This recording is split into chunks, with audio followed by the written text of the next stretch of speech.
ओम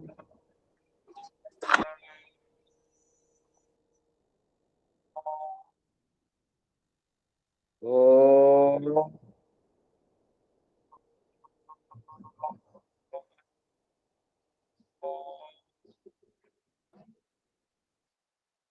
ओम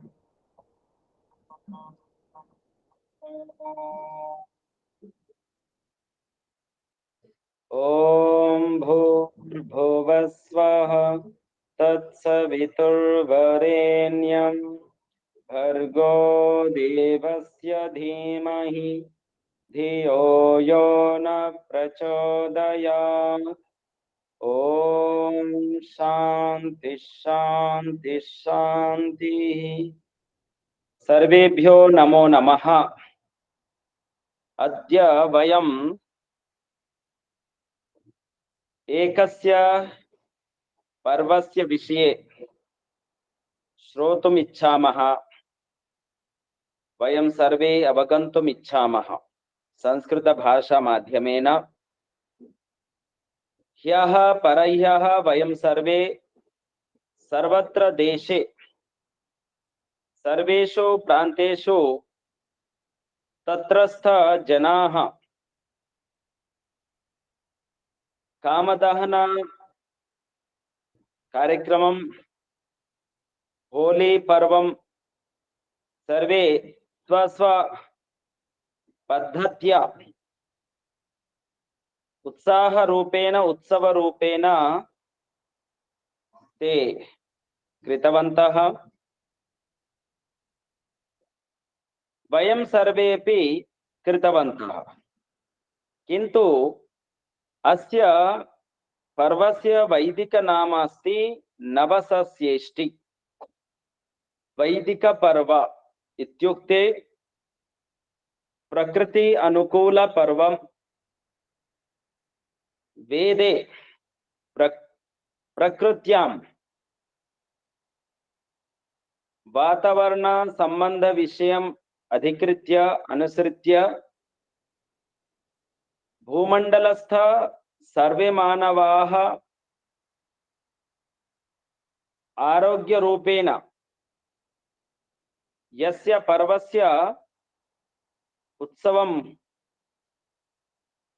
कर्तुं ते प्रयत्नं कुर्वन्ति, उद्युक्ताः भवन्ति। तस्मिन् एषा नवसस्येष्टि सम्यक् रूपेण भवति। इत्युक्ते अस्मिन् समये नवसस्यम् इति क्षेत्रात् वयं स्वीकुर्मः। ये क्षेत्रपालकाः भवन्ति, क्षेत्रज्ञाः, कृषकाः, व्यवसायं ये कुर्वन्ति ते कृषिवलाः सर्वे अपि अस्मिन् समये नूतनसस्यं स्वीकुर्वन्ति। नूतनसस्यम् आगच्छति। यस्य यस्य प्रान्ते तत्रस्थ भौगोलिक माध्यमेन वातावरण प्रकृति अनुसारेण तत्र यस्य सस्यस्य आवश्यकं भवति तत्र तस्य सस्यस्य निर्माणं भवति। भगवान् ईश्वरः एवं कृतवान्। दक्षिणभारतदेशे व्रीहयः, उत्तरभारतदेशे गोधूमाः आगच्छन्ति। तत्रस्थ नवीन सस्यं यद् आगच्छति तस्मिन् समये जनाः उत्साहरूपेण पर्वं कुर्वन्ति। तदर्थम् अस्य पर्वस्य नाम नवसस्येष्टि भवति। वैदिकपर्व नाम नवसस्य इष्टि। इष्टि इत्युक्ते यज्ञः, इष्टि इत्युक्ते दानम्, इष्टि इत्युक्ते संगतिकरणम्। अतः सर्वे सज्जनाः एकत्रीभूय धार्मिक वेदोक्त माध्यमेन यस्य कार्यक्रमस्य निर्वहणं कुर्वन्ति तस्य नाम इष्टि। नवसस्य इष्टि, नवसस्येष्टि अस्ति। अनन्तरं कालक्रमेण अस्य नाम जात होलिकोत्सवम्। इत्युक्ते सहजतया ये वर्णानि यानि वर्णानि आगच्छन्ति, रङ्गु यानि वर्णानि आगच्छन्ति, प्रकृतिमाता प्रसादयति, ददाति अस्माकं कृते।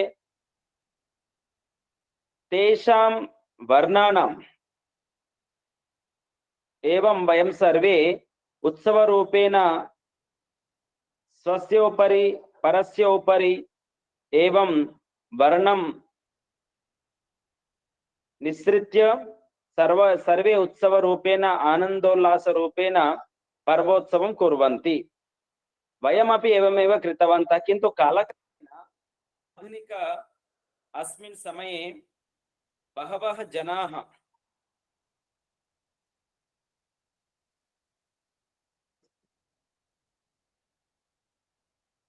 जनाः प्रतिकूलतया कृत्रिमरूपेण ते पर्वोत्सवं कुर्वन्ति, किन्तु तत् सम्यक् न भवति, आरोग्यरीत्यापि सम्यक् न भवति। होलिकोत्सवात् पूर्वं कामदहनं भवति, कामुडु, तेलुगु भाषायां कामुडु भवति, कामदहनं भवति। कामदहनम् इत्युक्ते किं भवति? सर्वे मानवाः ईश्वरस्य प्रसन्नार्थं प्रयत्नं कुर्युः। ईश्वरस्य प्रसन्नेन सर्वे मानवाः आनन्दम् अनुभवन्ति। यदि वयम् ईश्वरं प्रसन्नं न कुर्मः, दुःखम् अनुभवामः।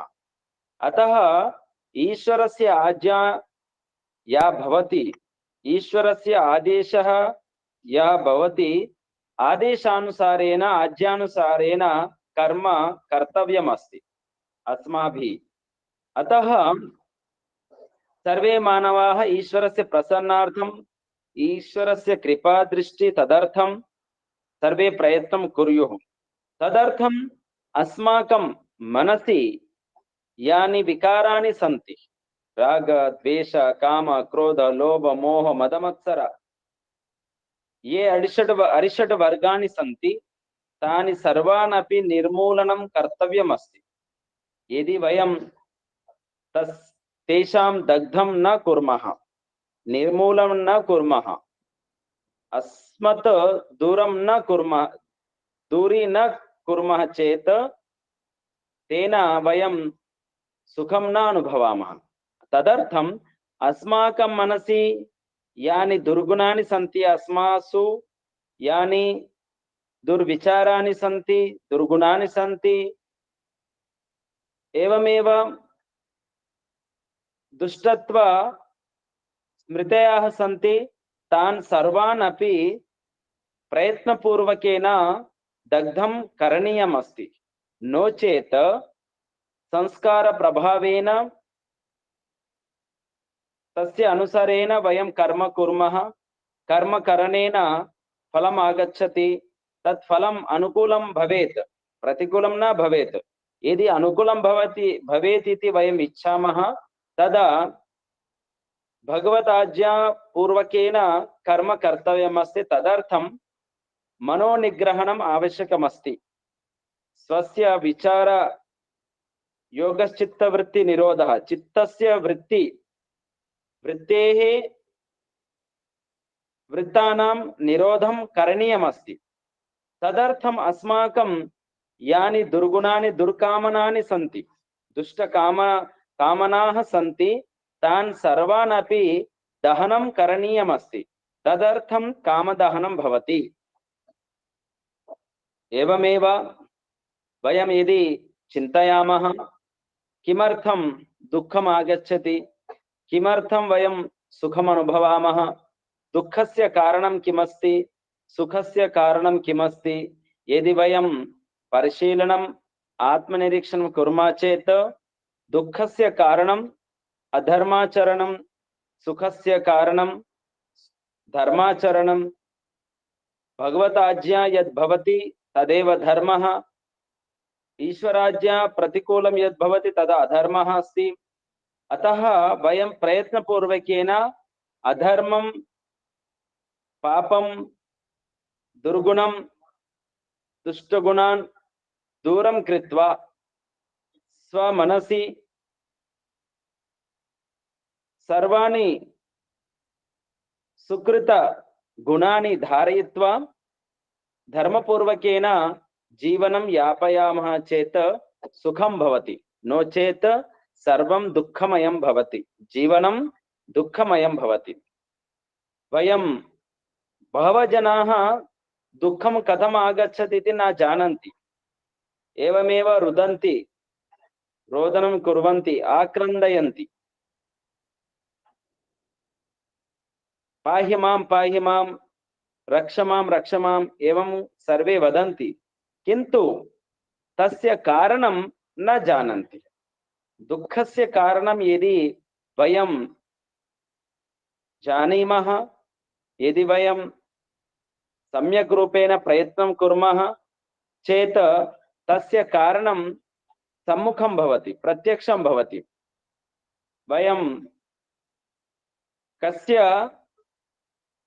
कर्मणः केन कारणेन केन क्रियारूपेण एवं दुःखम् आगच्छति इति एवं प्रतिनित्यं रात्रौ शयनसमये आत्मनिरीक्षणं कृत्वा अद्य प्रातः जागरतः रात्रिपर्यन्तं किं किं वयं धर्मपूर्वकम् आचरणं कृतवन्तः किं किम् अधर्मपूर्वकम् आचरणं कृतवन्तः एवं भगवता साक्षिरूपेण कृत्वा नेत्राणि निमील्य ध्यानपूर्वकेन आत्मनिरीक्षणं कुर्मः चेत् तस्य दुष्टकामानां दहनं भवति किं कुर्मः कामदहनसमये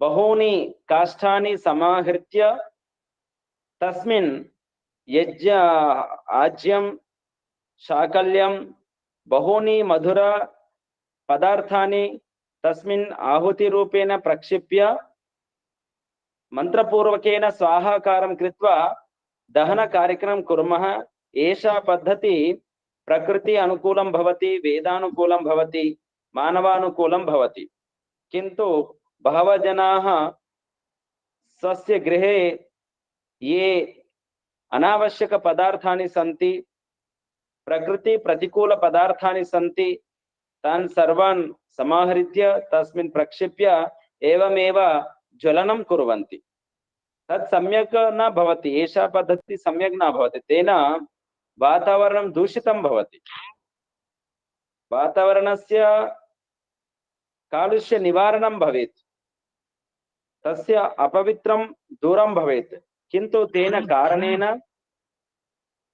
अज्ञानपूर्वकेन अविद्यापूर्वकेन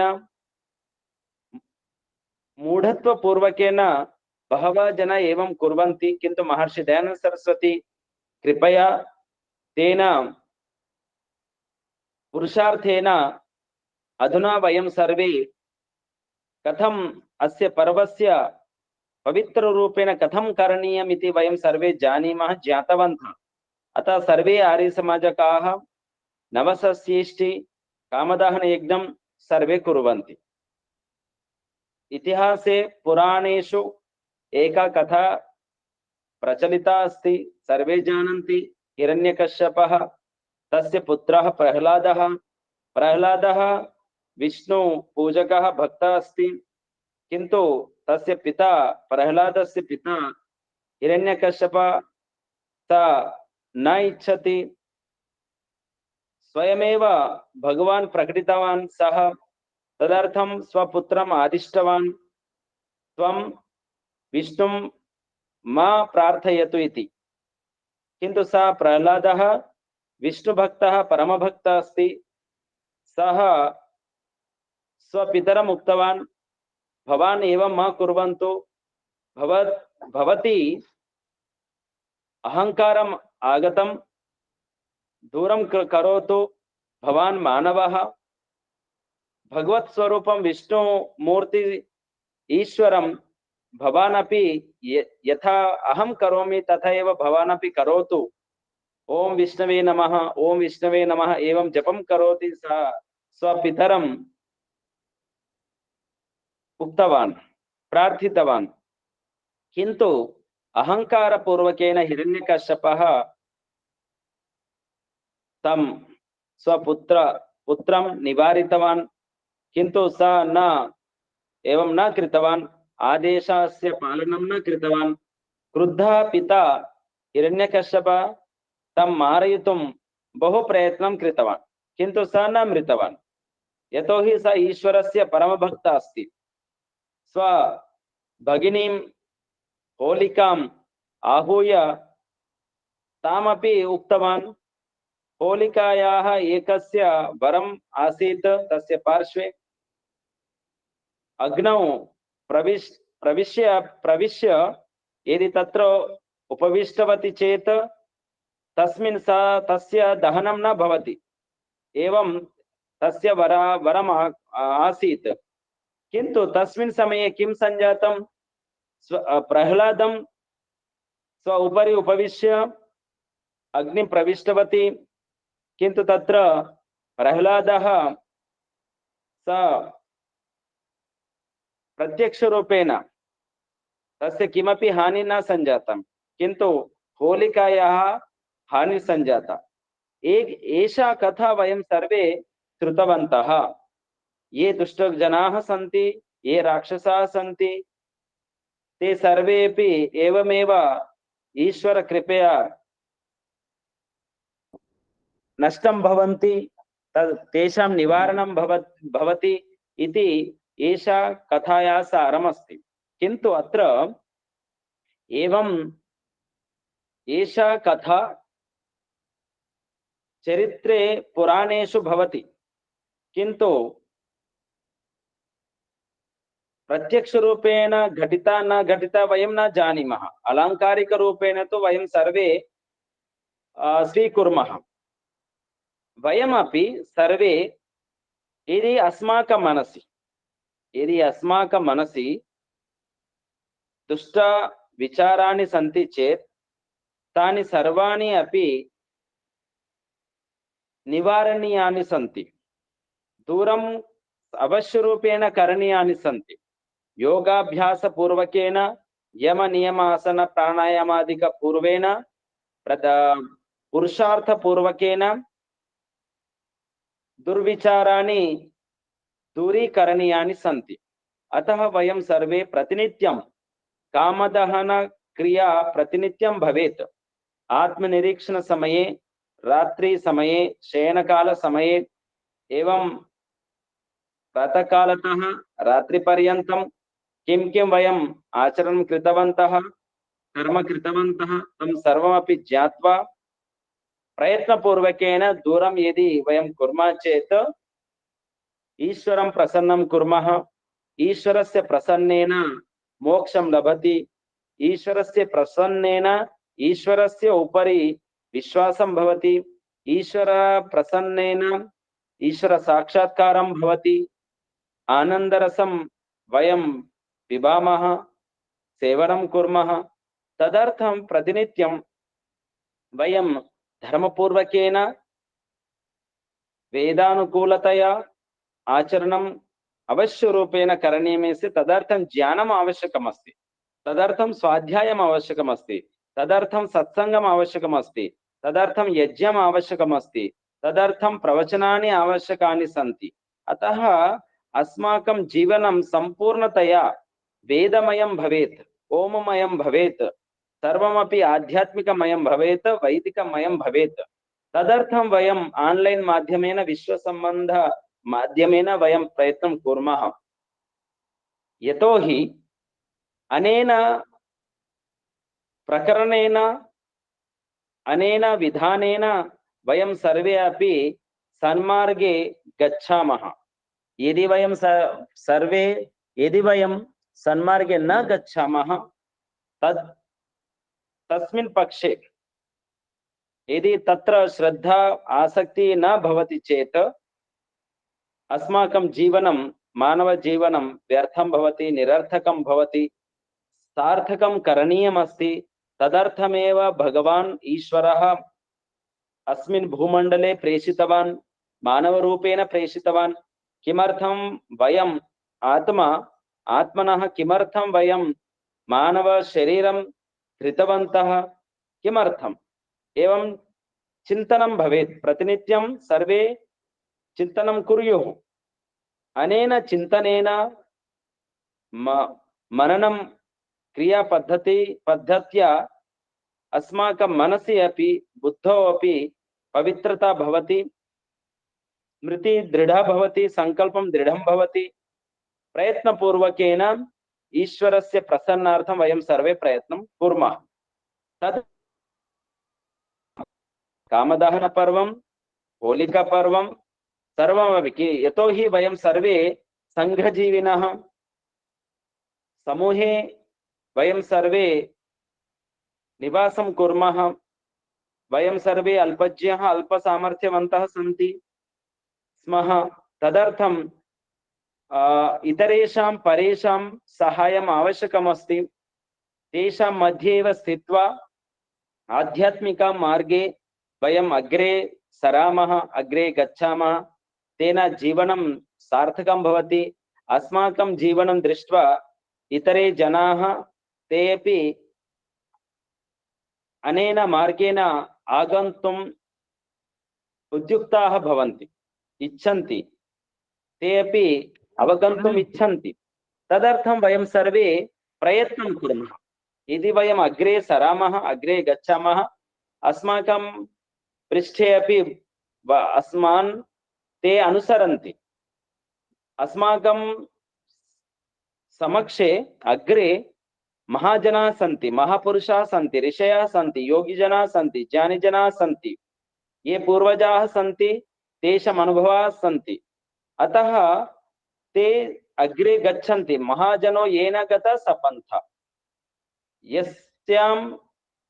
यस्मिन् पन्थे महाजनाः, महामनीषिणः, महापुरुषाः, आदर्शवन्तः, योगिजनाः गतवन्तः, मोक्षं प्राप्तवन्तः,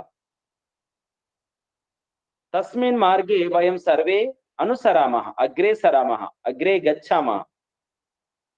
अस्मान् ये पृष्ठाः सन्ति तेपि अनुसरन्ति। एवं प्रपञ्चे संसारे आध्यात्मिक मार्गं दृढं भवति, सर्वे अनुसरन्ति, सम्यक् भवति।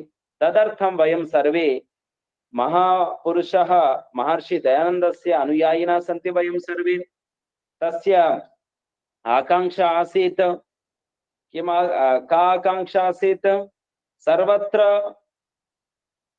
संसारे सर्वे जनाः वेदानुकूलम् आचरणीयं यदि कुर्वन्ति चेत् सम्यक् भवति इति तस्य आकांक्षा आसीत्। धर्मपूर्वकेन आचरणं करणीयमस्ति। मोक्षार्थम्, ईश्वर साक्षात्कारार्थं, देशस्य रक्षणार्थं, स्वातन्त्र्यार्थं, धर्म रक्षणार्थं, धर्म स्थापनार्थं, मानवानां सेवार्थं सर्वे प्रयत्नं कुर्युः इति तस्य आकांक्षा आसीत् अस्माकं गुरु जगद्गुरु महर्षि दयानन्दस्य। अतः वयं सर्वे प्रयत्नं कुर्मः। तस्य आकांक्षा आसीत् सर्वे जनाः संस्कृतं जानीयुः, सर्वे जनाः आर्यभाषामपि तस्य माध्यमेन वार्तालापं सर्वे कुर्युः, तस्य आकांक्षा आसीत्। अतः सः बहु प्रयत्नं कृतवान्। महर्षि दयानंद सरस्वती महोदय बहु प्रयत्नं कृतवान् स्वजीवने। 17 वारं विषमपि स्वीकृतवान्, किन्तु धर्मभ्रष्टः पथभ्रष्टः न जातः। सः संकल्प व्रतधारी, दृढ़ संकल्प व्रतधारी आसीत्। अतः तस्य तेजः वयं सर्वे अपि स्वीकुर्मः चेत् सम्यक् भवति। तदर्थमेव एषा प्रक्रिया आरम्भं कृता मया। भवन्तः सर्वेपि श्रद्धापूर्वकेन संस्कृतभाषा माध्यमेन प्रवचनं शृण्वन्ति। संस्कृतभाषा सम्भाषणार्थं ते भवन्तः सर्वेपि प्रयत्नं कुर्वन्ति। आत्मसंस्करणं भवति। अनया भाषया आत्मसंस्करणं भवति। एषा भाषा आत्मभाषा अस्ति, परमात्मा भाषा अस्ति। अतः अस्माकं भारतदेशस्य ये पर्वाः सन्ति तस्य नाम संस्कृतभाषायामेव अस्ति। होली पर्व, कामदहन पर्व, श्रीरामनवमी, युगादि, श्रावणमासे विजयदशमी, एवमेव दीपावली, संक्रांति, सर्वे पर्वाः सर्वाणि पर्वाणि संस्कृतभाषायामेव अस्ति। एवमेव प्रकृति अनुकूलमस्ति। तिथिपद्धत्या भवति, आङ्ग्लतिथिपद्धत्या न भवति। या प्रकृति अनुकूला तिथि भवति तया अनया पद्धत्या तस्य पर्वस्य उत्सवरूपेण सर्वे स्वीकृतवन्तः। अतः अस्माकं देशस्य संस्कृति, सभ्यता, आचार, परंपरा वेदानुकूलमस्ति, प्रकृति अनुकूलमस्ति, मानवानुकूलमस्ति। अतः सर्वे जनाः प्रपंचे संसारे ये जनाः सन्ति ते सर्वे अपि येषां परंपराम् अनुकरणं कुर्युः। तेन एव तस्य मोक्षं भवति, तेषां मोक्षं भवति, आनन्दम् अनुभवन्ति, सर्वत्र विश्वशान्तिर्भवति, विश्वकल्याणं भवति। नो चेत् यदि भारतं ते आश्रयं न स्वीकुर्वन्ति, अस्य अनुसरणम् अत्रस्थ आध्यात्मिक मार्गं यदि ते न स्वीकुर्वन्ति, न अनुसरन्ति चेत् तेषां शान्तिर्न भवति, मोक्षं न भवति। केवलम् एक एव मार्गः अस्ति, नान्यः पन्था विद्यते अयनाय। वेदमार्ग एव, योगमार्ग, धर्ममार्ग एक एव अस्ति। तदपि भारतदेशे एव अस्ति। भारतदेशे एव तस्य ज्ञानमस्ति, पद्धतिरस्ति, विधानमस्ति, प्रक्रिया अस्ति अत्र। अतः सर्वे जनाः योगमार्ग पूर्वकेन स्वजीवनं सार्थकं कुर्युरिति अस्माकं पूर्वजाः प्रयत्नं कृतवन्तः। अतः वयमपि यदि प्रयत्नं कुर्मः चेत् अनन्तरम् अस्माकं सन्तानं यदस्ति तत् सन्तानमपि एवमेव कर्तुम् इच्छन्ति, तस्य ज्ञानमपि भवति। अतः वयं सर्वे प्रयत्नं कुर्मः। अतः अत्र अद्य होलिकोत्सवम् एवं कामदहन रहस्यम् एवं भवेत्, सर्वत्र प्रचारं भवेत्। तदर्थं वयं सर्वे प्रयत्नं कुर्मः। अत्र निजामाबाद इंदूर नगरे 15 स्थानेषु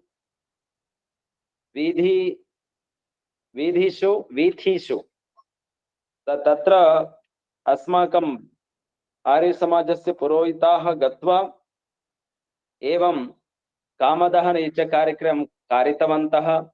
बहु सम्यक् रूपेण अत्र इंदूर नगरे प्रति संवत्सरे वर्षे एवमेव भवति, आनन्ददायकमस्ति। अनन्तरम् आर्य समाज प्रांगणे प्रकृतिमाता प्रसादित वर्णानां पुष्पाणां स्वीकृत्य एवं उत्सवम् आनन्दोल्लासरूपेण पूर्वकेन कृतवन्तः। तदपि संगठनार्थं, संगतिकरणार्थं, सम्मेलनार्थं सम्यक् भवति। यतोहि वयं सर्वे मानवाः, गृहस्थी जनाः, ते सर्वे अपि परस्परं प्रेम्णा, परस्परं सहायकरूपेण जीवनयापनं यदि ते कुर्वन्ति चेत् तेषां जीवनं सुखमयं भवति। तदर्थमेव अस्माकं पूर्वजाः पर्व इति निर्माणं कृत्वा, आविष्करणं कृत्वा अस्माकं कृते दत्तवन्तः। वयं सर्वे अपि आचार परंपरां रक्षणं वयं सर्वे कुर्मः। अस्माकं ये सन्तानपुत्रपुत्र्यः सन्ति तेषां कृतेपि अस्य आचारस्य परंपरां ज्ञानार्थम्, अवगमनार्थं प्रयत्नपूर्वकेन कुर्मः, अभ्यासं कुर्मः। तेषां ज्ञानार्थं तानपि अस्मिन् उत्सवे सम्मिल्य एवं कुर्मः चेत् सम्यक् भवति। अतः वयं सर्वे प्रति पर्वं युगादि पर्वं भवति, शिवरात्रि पर्वं भवति, श्रावणमास पर्वं भवति, श्रीराम पर्वं भवति।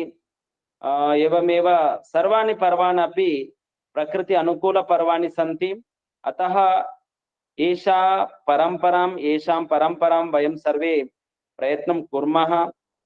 रक्षणार्थं, प्रसारार्थं, प्रचारार्थम् अस्माकं कर्तव्यमस्ति। भवन्तः सर्वे अपि एवमेव प्रयत्नं कुर्वन्तु। अस्माकं कर्तव्यमस्ति, ऋणमस्ति, ऋषीणां पूर्वजानां ऋणमस्ति। ऋणविमुक्ति अर्थं वयं यदि प्रचारं प्रसारं कुर्मः चेत् अस्माकं जीवने जीवनं ऋणविमुक्तं भवति। तेन ईश्वर साक्षात्कारम् आनन्दम् आगच्छति आत्मनि। अतः भवन्तः सर्वे प्रयत्नं कुर्वन्ति। इतोधिकं भवन्तः सर्वे अपि प्रयत्नं कुर्युरिति मम आकांक्षा अस्ति। भगवतः आशीः